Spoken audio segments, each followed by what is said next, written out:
Hello everyone, आज के कुछ इंपॉर्टेंट क्वेश्चन हैं वो इस प्रकार रहेंगे। विच vaccine is typically administered for the first time at birth, यानी कि इनमें से कौन सी वैक्सीन है जिसको अपन बर्थ के फर्स्ट टाइम में यूज में लेते हैं। MMR ये आपके 9th मंथ में लगती है। DPT हेपेटाइटिस बी और हिप। जो हेपेटाइटिस बी है इसको अपन क्या करते हैं, एट बर्थ यूज में लेते हैं। सी ऑप्शन है वो इसका राइट आंसर हो जाएगा। फिर है which of the following is the hallmark sign of placenta previa, यानी कि जो प्लेसेंटा प्रीविया है उसका हॉलमार्क साइन क्या होता है। Painful dark red vaginal bleeding, ये किस में होता है, अब्रप्शियो प्लेसेंटा के अंदर देखने को मिलता है। Painless bright red vaginal bleeding, ये किस में देखने को मिलता है, ये प्लेसेंटा प्रीविया में देखने को मिलता है। तो ये क्या होता है, इसका हॉलमार्क साइन होता है। तो बी ऑप्शन है वो इसका राइट आंसर हो जाएगा।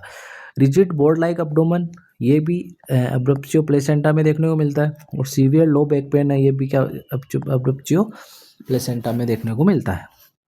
तो इसका हॉलमार्क साइन प्लेसेंटा प्रीविया का क्या हो जाएगा, painless bright red vaginal bleeding. B option है वो राइट आंसर हो जाएगा। सेकंड है अगला, what is the usual volume of cleansing anaemia for an adult, यानी कि जो क्लींसिंग एनीमा है उसको एडल्ट के अंदर यूज में लेते हैं तो कितना वॉल्यूम है अपन इसमें यूज में लेते हैं। 100 से 150 ml, 150 से 250 ml, 1200 से 1500 ml, 500 से 1000 ml। तो जो एडल्ट होता है उसके अंदर अपन यूज में लेते हैं 500 से 1000 ml। तो डी ऑप्शन है वो इसका राइट आंसर हो जाएगा। फिर नेक्स्ट है which lobe of brain primary responsible for vision, यानी कि इनमें से कौन सा जो ब्रेन का लोब है जो कि प्राइमरी किसके लिए रिस्पॉन्सिबल होता है, विजन के लिए रिस्पॉन्सिबल होता है।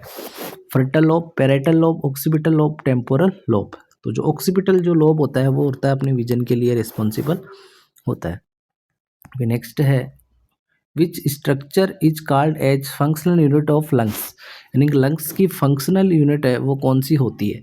ब्रोंकाई होती है, एल्वुलाई होती है, ब्रोंक्यूल्स होती है, प्लूरा होती है।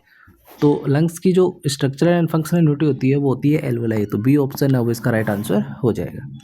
फिर नेक्स्ट है what is the first step of the nursing process, यानी नर्सिंग प्रोसेस की फर्स्ट स्टेज कौन सी होती है, असेसमेंट, डायग्नोसिस, प्लानिंग, इवेल्युएशन।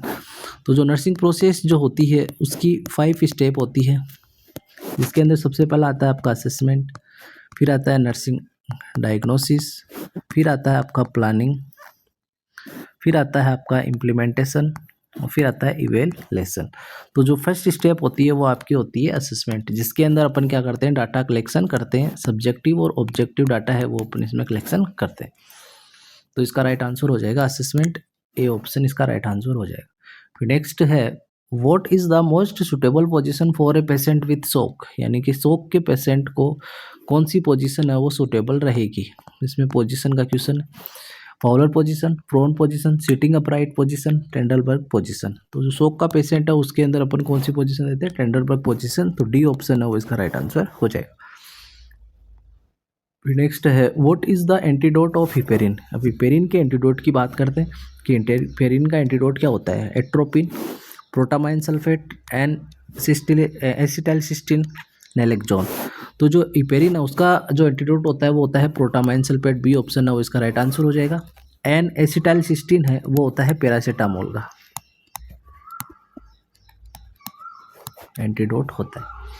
ठीक है, फिर नेक्स्ट अगला क्वेश्चन आपका which of the following drug can cause dry cough as a side effect, यानी कि इनमें से कौन सी ड्रग है जो कि ड्राई कफ करती है एज ए साइड इफेक्ट के रूप में। Losartan, metoprolol, captopril, amlodipine. तो जो साइड इफेक्ट के रूप में ड्राई कफ है वो करती है एस इनिबिटर। ये क्या करती है, साइड इफेक्ट के रूप में ड्राई कफ करती है पेशेंट को। तो जो एस इनिबिटर है उसका एग्जाम्पल है आपका केप्टोप्रिल। तो इसका राइट आंसर हो जाएगा सी ऑप्शन, केप्टोप्रिल। फिर नेक्स्ट है what is the incubation period of dengue fever, यानी कि डेंगू फीवर का इंक्यूबेशन पीरियड कितना होता है।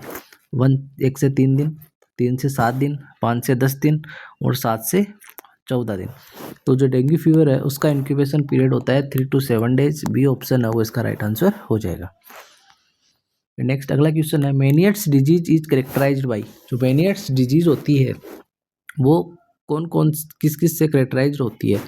Sudden severe vertigo and hearing loss, chronic tinnitus without hearing loss, progressive dizziness with no hearing loss, loss of balance without vertigo.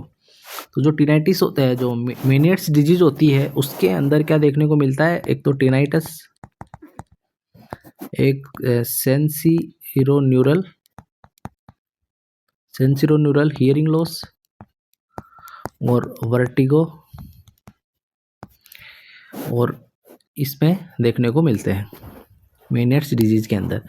तो जो sudden severe vertigo and hearing loss, तो A option है वो इसका right answer हो जाएगा। फिर next है lateral curvature of the spine is called, यानी कि स्पाइन का लेटरल कर्वेचर है वो किसके नाम से, स्पाइन का कर्वेचर है वो लेटरल हो जाना किस नाम से जान जाता है?